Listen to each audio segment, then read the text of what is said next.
Our top focus at this hour. Now, more than 100 people have been killed or wounded in an airstrike on a prison in Yemen. The airstrikes were launched by Saudi-led coalition.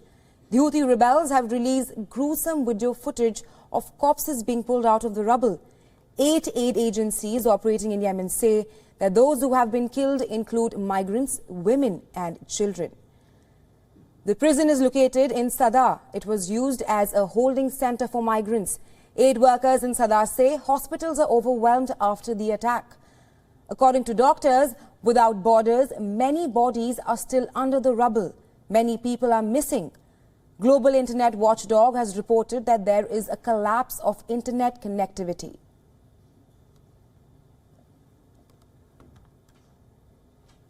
نحن أمام فاجعة كبيرة خلال الساعات الماضية من قبل الفجر، ودول التحالف تستهدف المدنيين.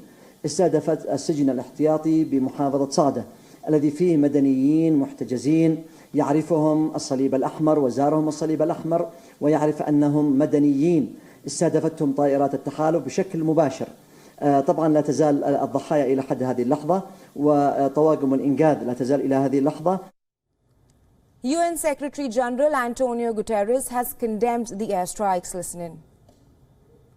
The attack on Abu Dhabi is an escalation that is regrettable and, in my opinion, is a serious mistake, independently of the fact that it is unacceptable.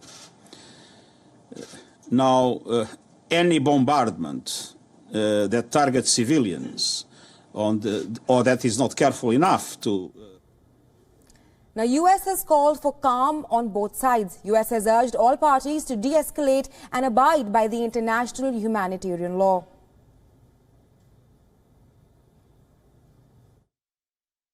In terms of this specific strike and a reaction, obviously anytime there's a loss of life, of innocent lives, that is a tragedy, and we are mindful of that and focused on that.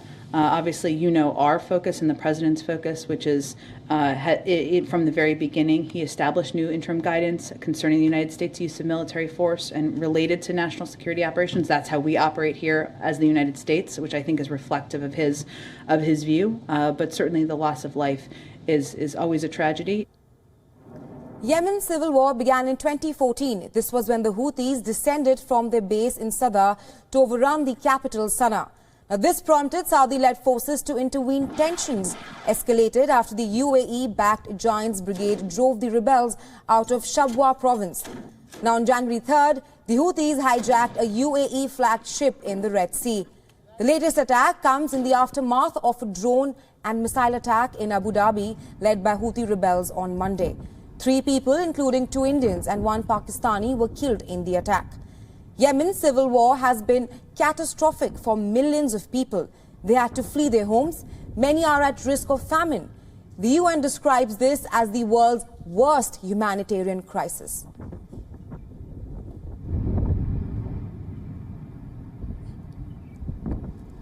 And WION correspondent Susan Tehrani has sent us this report from New York. Listen in. When members of the Security Council met behind closed doors here at the United Nations in New York on Friday, they condemned this week's deadly strike on Abu Dhabi by Yemen's armed Houthi rebels. They called the attack, quote, a heinous terrorist attack and called for the perpetrators to be brought to justice. They released a statement, and part of that statement read, the members of the Security Council underlined the need to hold perpetrators, organizers, financiers and sponsors of these reprehensible acts of terrorism accountable and bring them to justice. However, it's not yet clear what actions the United Nations Security Council plans on taking and how it plans on moving forward, despite the fact that the UAE representative did say that more international action was needed to hold the Houthis accountable.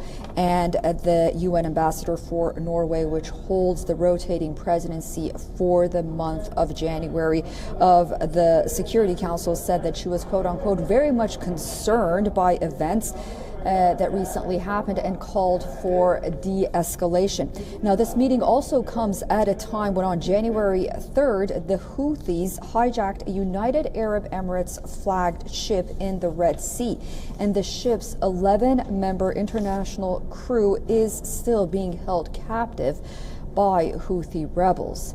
Susan Tehrani reporting from New York for WION World is One.